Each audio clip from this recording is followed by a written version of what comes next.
Hi hello friends. നാട്ടിൽ നമുക്ക് നിലനിൽപ്പില്ലാതെ വരുമ്പോഴാണ് നമ്മളിൽ പലരും പ്രവാസത്തിലേക്ക് കാലെടുത്ത് വയ്ക്കുന്നത്.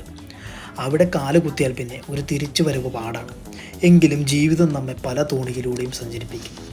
അങ്ങനെ ഈ കഴിഞ്ഞു പോയ കാലങ്ങളിൽ ജീവിതത്തിൽ എനിക്കൊന്നും ഈ പ്രവാസത്തിൽ നിന്നും വേറൊന്നും നേടാൻ കഴിഞ്ഞില്ലെങ്കിലും കുറച്ചധികം നല്ല കൂട്ടുകാരെയാണ് നേടിത്തന്നത്. ജീവിതത്തിൽ പല സാഹചര്യങ്ങളിലും നമുക്കൊപ്പം കൂടെ നിൽക്കുന്ന ഫ്രണ്ട്ഷിപ്പ്. അങ്ങനെ കടൽ കടന്ന് നാട്ടിലേക്ക് വരാൻ സമയമായി.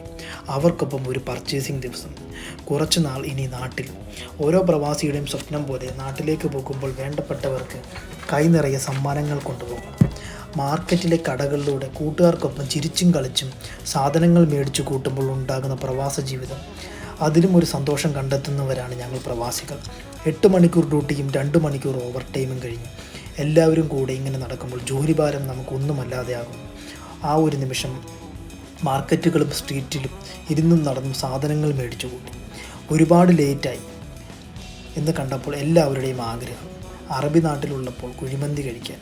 നമ്മുടെ നാട്ടിലും ഗൾഫ് നാടുകളിലും ഏവർക്കും പ്രിയപ്പെട്ട നെഹന്തി മന്തി റെസ്റ്റോറൻറ്റിലേക്ക് വെച്ച് പിടിച്ചു. വേറെ ഒരിടത്തും കിട്ടാത്ത ഇവരുടെ ഒരു സ്പെഷ്യൽ നെഹന്തി മന്തി കഴിക്കാൻ കൂട്ടുകാർക്കൊപ്പം ഞാനും. അവിടുത്തെ തിരക്കിൽ ഇനി മന്തി കിട്ടുമോ എന്ന് പോലും വിചാരിച്ചു.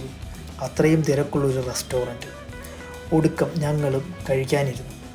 സ്പെഷ്യൽ നെഹന്തി മന്തി തന്നെ ഓർഡർ ചെയ്തു. ഇവർ പറഞ്ഞതുപോലെ ഇതൊരു സ്പെഷ്യൽ മന്തിയാണ്. അങ്ങനെ നമ്മുടെ സാധനം എത്തി.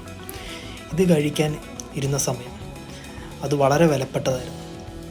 ഓരോരുത്തരായി വിളമ്പിയെടുത്തു. ഞാനും കഴിക്കാനായി എടുത്തു. വളരെ ടേസ്റ്റിയുള്ളൊരു മന്തിയാണ്. അങ്ങനെ എല്ലാം അകത്താക്കി തിരികെ റൂമിലേക്ക്, അവിടുന്ന് നാട്ടിലേക്ക്.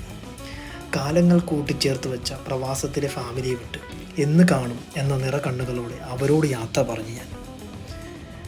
അപ്പോൾ മറ്റൊരു വീഡിയോയുമായി വീണ്ടും കാണാം. Bye bye.